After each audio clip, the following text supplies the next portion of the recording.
Hello, everybody. It's me, Shannon LaBruyere. I am live and loving it tonight. So glad to be joining you for this episode of Sunday Night Live, where we learn how to thrive in change. And when I say thrive, I mean thrive. I don't mean just barely get by. I'm not talking about holding on by our fingernails, waiting to slide off the cliff. I am talking about thriving, being rooted, being grounded, flourishing. And we can do that when we embrace principles that serve us well, that help us to be able to be resilient, to be able to thrive in the midst of change that we want, the stuff we asked for and planned, and change that we didn't ask for, didn't expect, what my friend Linda calls unwanted change. So we're going to talk about it tonight, and I'm glad you are joining us. And we've already got some people popping on, so that's amazing. Hi, Missy. Hi, Sean. And thank you. I'm glad you like the hair. Awesome. Woo-hoo. For those of you who are listening to the podcast, I have curly hair today, sort of. I just let myself be wild woman. So it's not how I usually show up, but it's kind of fun. And thank you for noticing. If you are new to Sunday Night Live, be sure to say hi in those comments. Let us know where you're watching from. And by all means, jump into the conversation. This is a place where we love to explore. We love to find out about each other. We love to encourage each other. I certainly want to know more about what you're struggling with, what you'd like help with, and what your perspective is on whatever topic it is we're talking about. And your way to do that is to use the comments or hit those likes, hit those hearts. I love that too. All of that helps me to know that you're with me and that I'm talking to people and not just talking to myself here. So I encourage you, use those comments. I can't wait to hear what you have to say about our topic tonight. Hi, Kelly. Glad you're here. Hi, Mary. I'm glad to see you here today. It's awesome. Thank you guys for taking the time. And I always like to give a shout out to our sponsor right here at the beginning of the broadcast. It is Thumb Roast Coffee, the best coffee in the world. I am an avid Thumb Roast coffee drinker, currently rocking Sanilac Sunrise, but I've got some Blue Lake Dark up there waiting for me that I got as a gift for Christmas, which was awesome. And if you would like to try Thumb Roast coffee, it doesn't matter where you live. Thumbroastcoffee.com is where you can go to order your own delicious beans, or you can get it ground.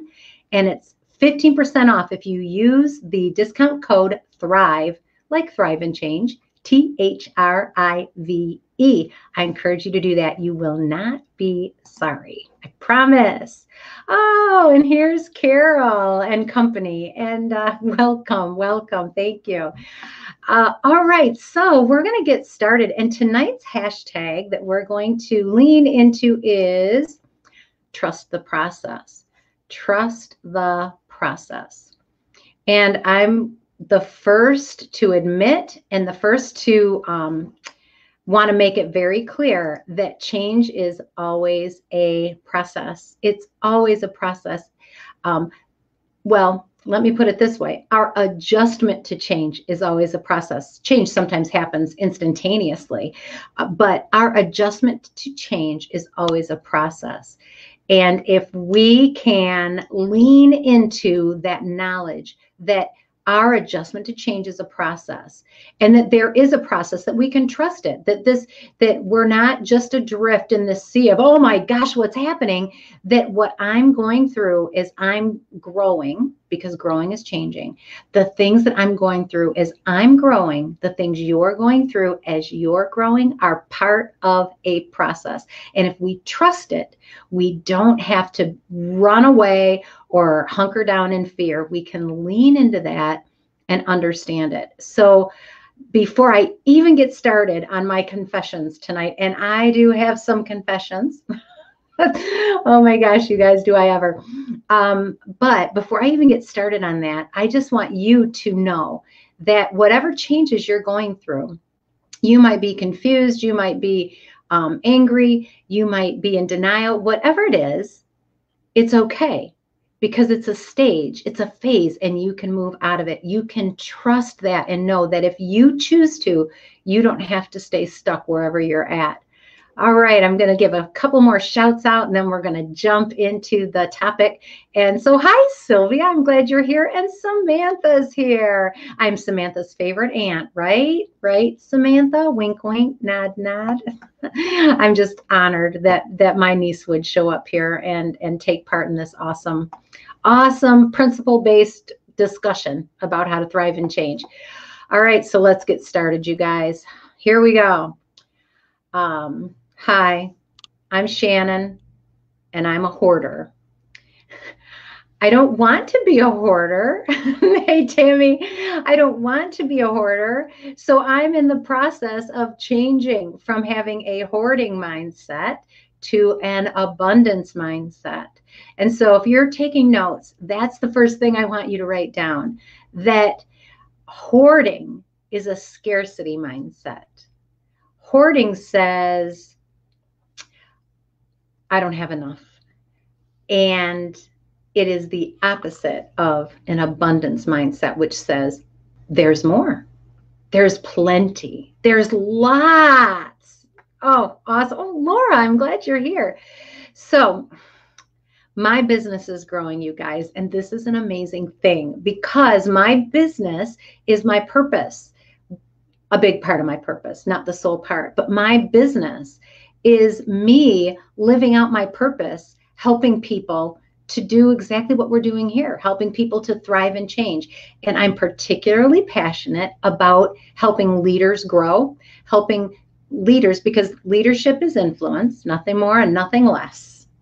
Leadership is influence, and I'm passionate about helping people lead well, to influence themselves well and influence others well. And my business is centered around that. And you've heard me mention live stream leadership, right? Well, that's part of me living my purpose, equipping people to lead themselves and others well. And my business is growing.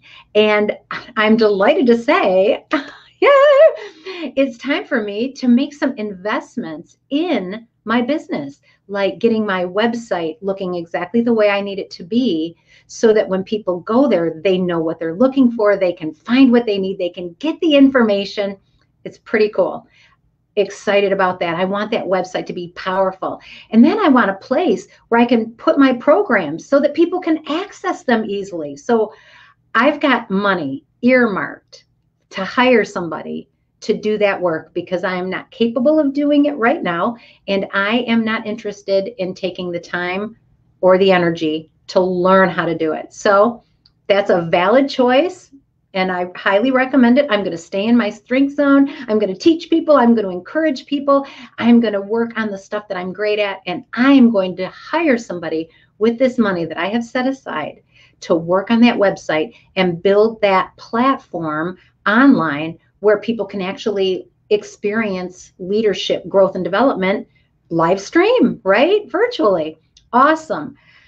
This is the problem. I've had that money set aside for almost 2 months.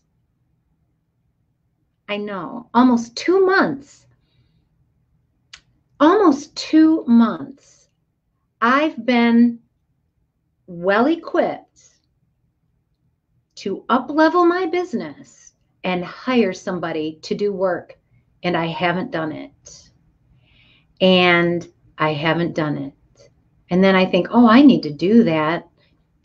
Just between you and me, you guys, I know who I'm going to get to do it. I've actually decided who's going to do it. And I still haven't made that call. Still haven't made the call. And my business needs it. This is a change I want. And so I wonder if this resonates with you. There's a change you want, and yet, you're not taking action toward it. Anybody? Am I the only one? I see some hearts there, which is awesome. Yeah, anybody else? What's that change? Be thinking about your change as we're talking here. Be thinking about what your change is that you are wanting to see happen. And then see if anything I say resonates with you. All right, so I've got this business that's growing. This is exactly what I want. It's what I've been planning for. It's what I'm working toward. It's time to invest. I actually have money to pour into it, and yet I'm not spending that money. I'm not making the call. Why is that? And so I got curious. You can write this down. When things aren't working, look for the fear. And when it finally sunk in that, no, this isn't just the holidays. Shannon, you're not just putting off making the call because you've been busy or you've got other things going. No, Shannon, there's something going on here. When you start realizing that for yourself, I just want to encourage you to ask yourself the question, all right, what am I afraid of? Because when things aren't working, one of my mentors and an author that I just love, Seth Godin says this: when things aren't working, look for the fear. And things are clearly not working. So I sat back and I spent some quiet time with some thumb roast coffee, no lie, and my notebook, my iPad and my Apple Pencil, and I started just taking some notes and writing things down and being silent and sitting with it. And this is the ugly truth. Well, actually, that is not true. This is the beautiful truth. Wow. I'm glad I caught myself, you guys. Truth is a beautiful thing. It's not ugly. This is the beautiful truth. I'm hoarding that money. That money that's been earmarked to invest in my business, I'm hoarding it. I don't want to spend it. I don't want to spend that amount of money on something that I'm not sure, positive, guaranteed is going to get me the result that I'm looking for. I'm afraid to spend it. I'm hoarding it. I'm hoarding it. Wow, you guys, what are you hoarding? You have the resource. It's sitting right there, and yet you're doing nothing with it. In my case right now, it's cash. I have some cash that's earmarked to sink into my business, and I've been putting it off because I'm afraid I'm not going to have any more. If I spend it, it's gone, right? And I can't get any more. That's what that fear says. That's what hoarding says. But it's a lie. That is not true. And so that was where I really started thinking, okay, what do I need to know about this spirit of hoarding that I've got going on? Because I don't want it. I don't want it. So let's talk a little bit about what hoarding is and what it isn't. And Laura, I'm glad you're here, and I'm glad you're looking forward to this topic. We are going to make the shift from hoarding to abundance. We are going to do that here in Thrive and Change. If we are going to thrive, we have to let go of this hoarding idea. So it's a process, and I invite you to start the process now. Start it now. All right, let's go. So this is one of my awarenesses that I've discovered when I realized that I was hoarding this money. Hoarding does not equal saving. Oh, it's easy for me to tell myself I'm saving it, but there's a big difference between hoarding something and saving something.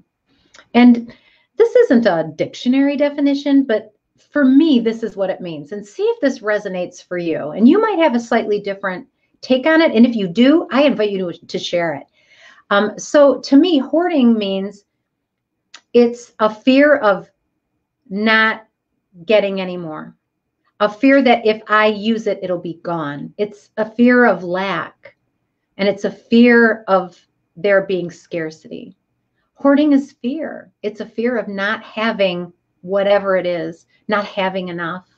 I was thinking about that and thought, boy, what are some of the things that I hoard because I'm afraid I'm not going to have enough?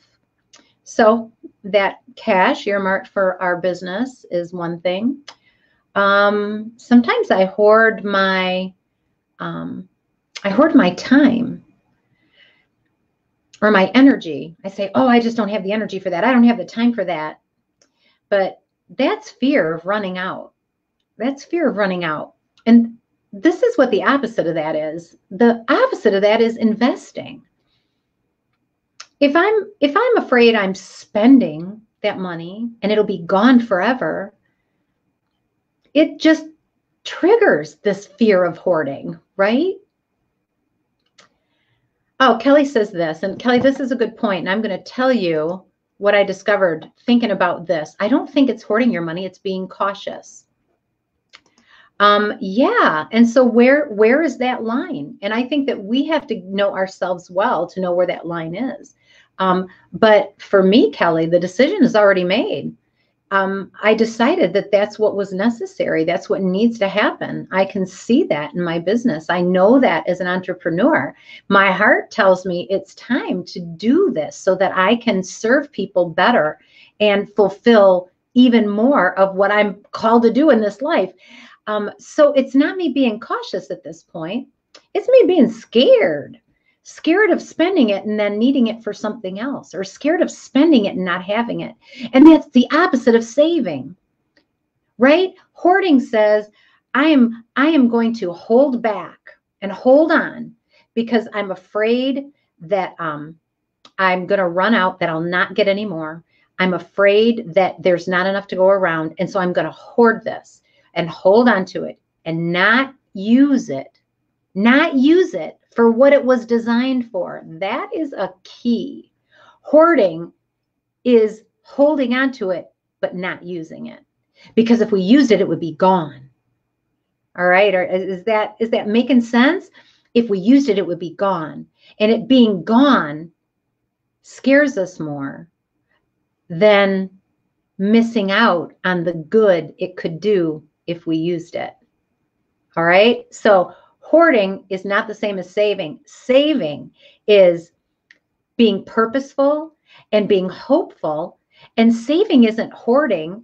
It's investing. It's saying, I am going to put this in a safe place because I know in the future I'm going to need it, because that's why I have it for my business, because I saved it. And it was that switch from saving it and knowing that it was available to, oh my gosh, it's time to use it, that triggered that hoarding in me. So hoarding is not the same as saving. Saving is about abundance. It's about being purposeful. It's about being intentional. It's about being investing in something that we know is meaningful. And it's about being wise and prudent. When I cleaned out my closet, and I took out a bunch of yarn that I have had stored because I've knit. Those of you who don't know, I am a knitter, and I love yarn and I love pretty yarn. And so whenever I would see pretty yarn, maybe it was on sale, usually it was on sale, I would buy it. But it takes a long time to knit things. So I ended up with a lot more yarn than I had knitting time or knitted garments. That's honest. And so as I looked at that big couple of bins full of yarn, I thought, I'm going to go through that. And I started pulling out yarn. And this is what I discovered. There was some lovely yarn in there, but those colors are not cool anymore. They're not cool anymore. I held on to this yarn. I didn't use it. I just put it in a bin for 10 years. 10 years. And when I took it out, I hadn't enjoyed it. I hadn't seen it. And nobody else got to use it either. It did not get used. That's one of the signs of hoarding, when we hold on to something and we don't use it, and we get more. And we get more. There are some people who hoard money. They get it, they don't use it, and then they get more and they don't use it. And you get to decide where your threshold is. So I'm certainly not telling you not to save money. Don't take that away at all. And I am sure you're not taking that away. I'm not saying don't save. I'm saying in every area of our life, if we want to be able to be abundant, we have to let things go. We have to be able to let things go. If I am not using it and I am not going to use it in the next year, I need to give somebody else the opportunity to use it. If I have money and I have a need that allows me to fulfill my purpose and allows me to bring meaningful, positive change to my business, and I don't use that resource to accomplish that thing, my goal is not to make money. My goal is to expand my impact. So it means I have to start letting go of some money, right? So just know this: hoarding is not the same as saving. Hoarding says, I'm going to run out and I won't have enough. Saving says, I believe there's good things to come and I want to be prepared because I believe there are good things to come. I believe that I have abundance right now, so I can set some aside for a rainy day. Those are really great things. But when we've got resources that we are not sharing, we are not using for their intended purpose, we're hoarding. Kelly. Kelly says this explains my clothes closet. Well, I've got a closet that's too full of clothes too. But you know what? That doesn't have to be. It doesn't have to be. And I've been trying to cut down on my hoarding tendencies by looking at what I have and saying, could this serve someone else better than it's serving me? Because I've held on to this purse, and we talked about this a while back on Sunday Night Live. I've held on to this purse for 5 years and I've not carried it. So would somebody else enjoy it more? Could it serve someone else better than it's serving me right now? And if what holding on to it is serving me is feeding my fear that I'm not going to have enough, so I can't let it go, then I need to be curious about that. Okay, so hoarding does not equal saving. Saving is a good thing. Hoarding is not a good thing. It is not a helpful thing. Oh, hi, Teddy. Teddy's daddy just came in. All right, hoarding says, second thing I'm aware of, hoarding says the past is better than the future. I want you to think about that because that was sort of a mind blow for me. The past is better than the future. That's what hoarding says. Have you heard or read stories? Those of you who read women's magazines, you've probably heard this. People wig out, women wig out when they find out that Chanel is discontinuing their favorite lipstick shade. Anybody heard of that? Has anybody had that happen to you? What? My shade of lip gloss is going away? What am I going to do? And you try to buy 15 bottles of it, right? And then by the time you work your way through 15 bottles, it's wasted. It's not good. It's dried up. Hoarding. Hoarding says the past is better than the future. I will never find a dress as beautiful as this dress, even though I have not worn it in 5 years and it does not fit. I'll never find another one. There is nothing in the future that I could look forward to that compares to this hideous relic from 1995. Hoarding. Hoarding says the past is better than the future.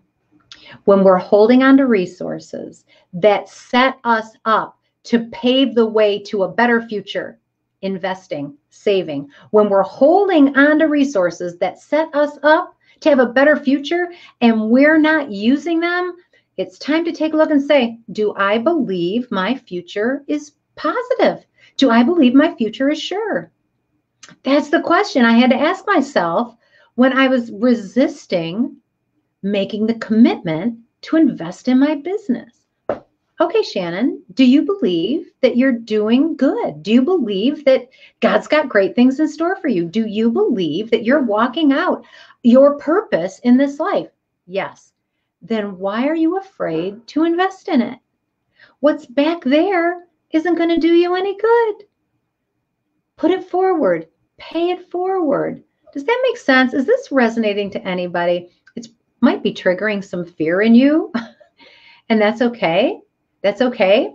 I'm not a psychologist, and I say this in all seriousness.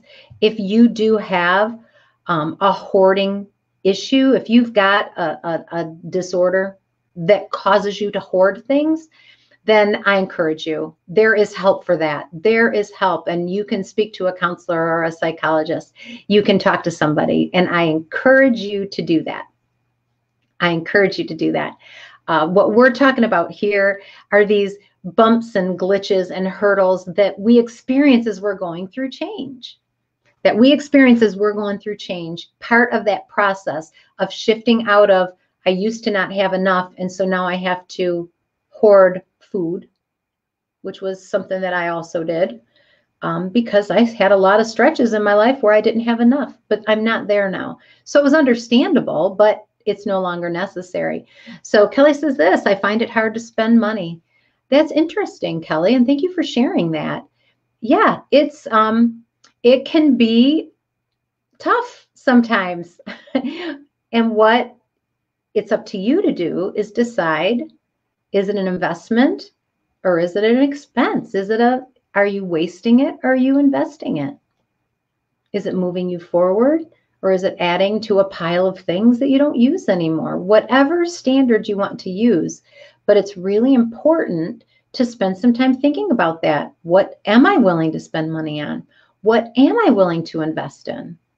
What am I willing to believe about the good that's in my future?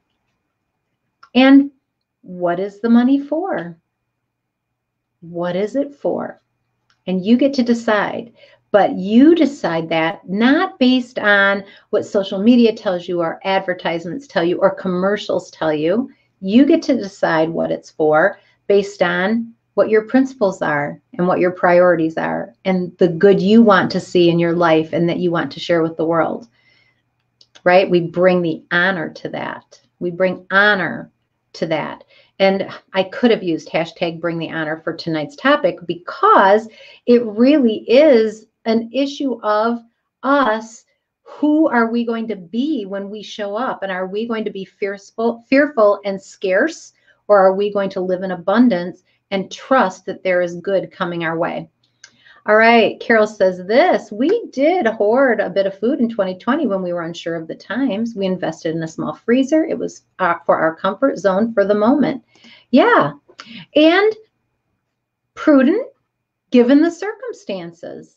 So hoarding has a connotation for me of, it's a negative connotation to that. It's a fear component, not a fear based on we don't know what's happening in the world, and so we're going to set some aside. We're going to save some.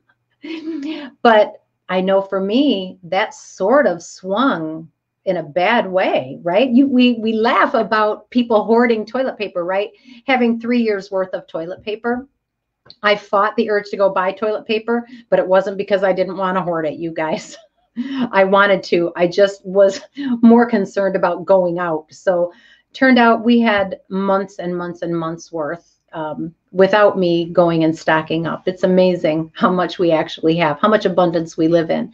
But yeah, Carol, you're talking about when there's rapid change and we don't know what's going on, wanting to have more as a security blanket or as a buffer, wanting to have more money in our savings account if we think the economy is getting rough so that we can make it through rough times. That's wisdom and prudence. That's wisdom and prudence. And we have to decide for ourselves where we draw that line. But when it is fear-based, 100% fear-based, I can tell you that is not a healthy place. It's not a productive place to spend all of your time, right? We have to ride that wave a little bit. Oh, Laura, we all have a little extra toilet paper put away since COVID hit. Yep, same here. But one story that I remember since I was a little girl was about an elderly woman that had hoarded soap during World War II. Instead of sharing, she kept much more than she needed. My dad was called to her house one day to help out when her basement had flooded, and there was all that soap floating around her basement. Yeah. When it is doing us no good and it's doing others no good, right? What a perfect example of hoarding, Laura. And that's awesome. Thank you for sharing it. Thank you for sharing it. And Kelly, I appreciate that. That's why you find it hard to spend, because you want to make sure you have a buffer for when times are tough. But listen, let me ask you this. Do you spend money on being kind to your grandkids within reason, right? Do you spend money on giving thoughtful gifts to other people from time to time? Do you spend money, and I know that you do because you've done this for me, taking somebody you care about out to lunch? Yeah. So you aren't afraid to spend money. Sounds like you're afraid to spend all of your money. And honey, I'm afraid to spend all of my money too. I don't recommend it. Yeah. So it sounds like maybe, Kelly, what you are recognizing is you find it hard to spend money on things that you don't see lasting value in. And that's a really good thing. That's the opposite of hoarding. The opposite of hoarding. All right. So hoarding is not the same as saving. Hoarding is different than saving. Hoarding is fear-based, and saving is hope and planning, prudence-based. Okay, clutter can also lead to hoarding, says Missy. Ooh, when I heard someone say clutter is just procrastination of decisions, oh, that's a strong one. It helped clear the clutter and get rid of the overflow. If you can't make a decision about something, it can build up a hoard. Wow, that is powerful. Missy, thank you for sharing that. Yeah, if you can't make a decision about what to get rid of or where to get rid of, you can end up with this hoard of stuff that you just can't decide what to do with. Very cool. Thank you for sharing that. Yeah, so sometimes besides looking for the fear, maybe look for, how do I need to make more decisions, right? How can I make decision making easier? Awesome. Thank you. All right. The last thing I want to talk about is this, one of my awarenesses. All right. So hoarding isn't saving. Hoarding says the past is better than the future. And I do not believe that. And so my beliefs drive my behavior. So I believe that my future is better than the past and that it is worth investing in. And it's not crazy. It's courageous to invest in something that you believe in. All right, so hoarding says the past is better than the future, and abundance says the future is better than the past. And then hoarding says, I don't want to waste it, and then wastes it. And Laura, your story is a perfect example of that. Hoarding says, I don't want to waste it, and then it gets wasted because eventually it's either out of style or it doesn't work or it's rusted or we can't find it because it's in the pile, right, Missy, of clutter. And so we don't even know we have that valuable thing because we can't even find it. It's part of the hoard. Powerful. Hoarding says, I don't want to waste it, and then wastes it. So if you see that the resource you have, and not just money, people, that's just what got us started on this. It can be so much more. This is an interesting question. Kelly's asked, do you think people hoard things in their minds? And I'd never thought of that. So I'd be interested if you have an example, Kelly, because I'm not sure. But it's a good question to ask. Yeah, can we hoard in more ways than one? Can we hoard ideas? Okay, I am going to say thank you for asking that question. And now we're talking about it. Yes, people do hoard things in their mind. They hoard their good ideas. They hoard their good ideas often because they are afraid somebody will steal them. And then nobody gets them, right? I'm just going to keep this good idea right here because I don't want somebody to steal it. And then the time is gone and it's no good. So people do hoard ideas. I think people hoard things in their hearts. I think they hoard bitterness in their hearts, that scarcity, that piece that says, I can't afford to forgive you because I don't have enough love to go around. So I need to hold that grudge because I got to use my love on somebody else. Laura says the war had been over for a couple of years by then when it happened, but apparently she still had that fear mindset that she would run out and not be able to replenish. Yeah. Running out of soap, and has so much that she could float a whole basement in it. Incredible. But where are we doing that? Where are we doing that? So this is what I know, you guys. I know that as we grow, we have to let things go, right? Because if you're holding on to all this stuff, you can't grow. You've got to let the old go and embrace the new. And so we can't hoard because we have to let things go. We have to let things go. We have to be generous. We have to let other people use things that we're not using. We have to use the resources we have at our disposal for the purposes that really matter and make a difference, right? We have to align our thinking around what do I need to hold on to and what do I need to keep. We have to align that thinking around, is it going to waste, or can I help somebody else with it? And when I do, will that create more abundance, right? If we've got enough for us, can we share a little bit? I'll never forget the time when I was about, I want to say I was probably 16 years old, and my sister and I went to a store and we got the best deals ever, you guys. So we got all kinds of skirts and blouses and jackets, and they were all like $1 and $2, and they were brand new. And we spent very little money and got all this stuff. And a family friend came over to visit, and we were so excited. He came over for dinner, and we said, "Oh, want to show you, Dan. You got to see what we got. We went shopping, and this is what we got. Look, look, look." And we showed him everything that we got. And he looked it all up, and he says, "Wow, you guys got a lot." He said, "So who are you going to give it to?" And we were like, "What?" He was, that's more clothes than you guys can wear in a year. Who are you going to share it with? Wow, what a question. And we did. My sister Erin and I both, we found some friends at church that we knew could use some new clothes and said, "Hey, you want some? These will fit. What do you like?" And our joy was compounded because we didn't hoard all the goodies that we'd collected. We shared our abundance with somebody else, and it created more abundance. It was beautiful. So talking about this sharing of ideas and hoarding things in our minds. Carol says, Sunday morning in the leadership mastermind classes, we exchange many ideas so that all of us can be successful. And I think we also share here. Some people do hoard by not sharing their ideas because they think others will do better. Ooh, somebody else will have a better idea. I'm just going to sit back, right?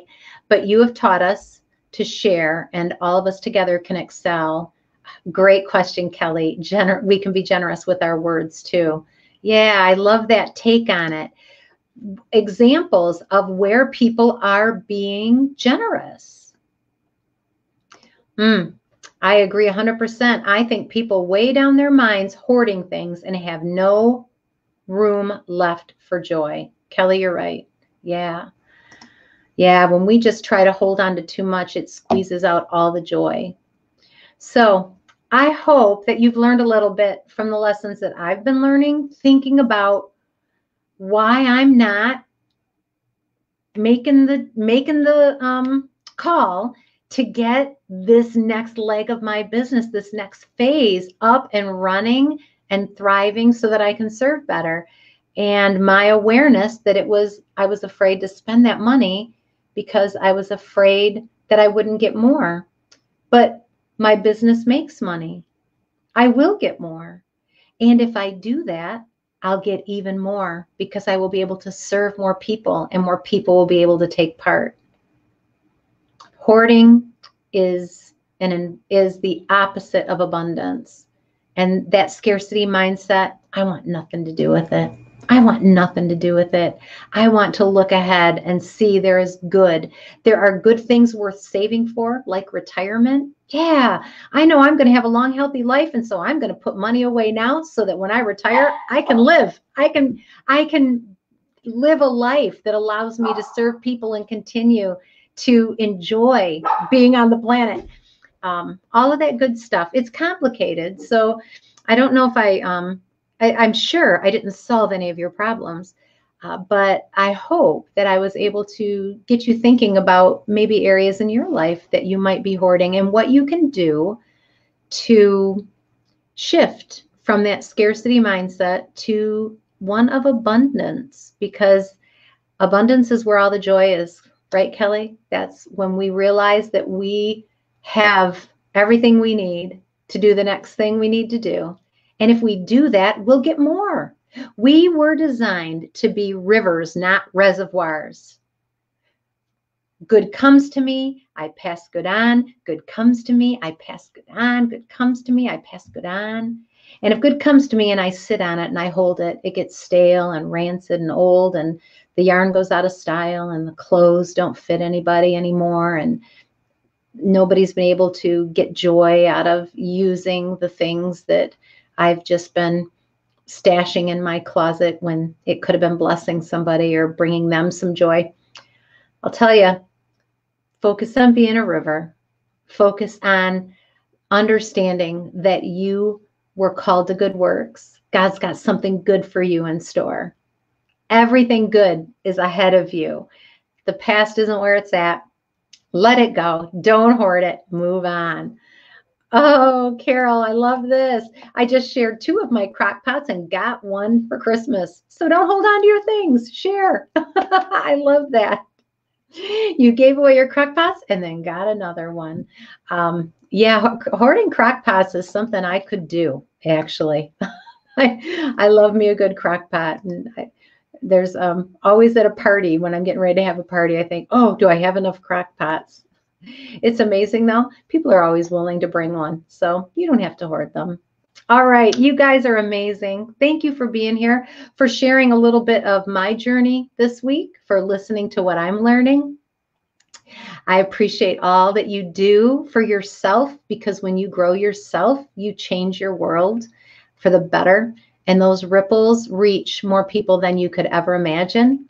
I encourage you, if you don't already, share Sunday Night Live with somebody that you care about. Invite them to watch with you. Talk about some of the things that we talk about here. Let this be a part of your weekly growth plan, if you will. That process that you've committed to that says, you know what, I want to learn how to grow and do better and thrive. Make this a part of yours and invite a friend to make it a part of theirs. I love seeing you here. I love talking with you. I look forward to watching your comments, and I pray God blesses you all. Mwah. Take care. Bye.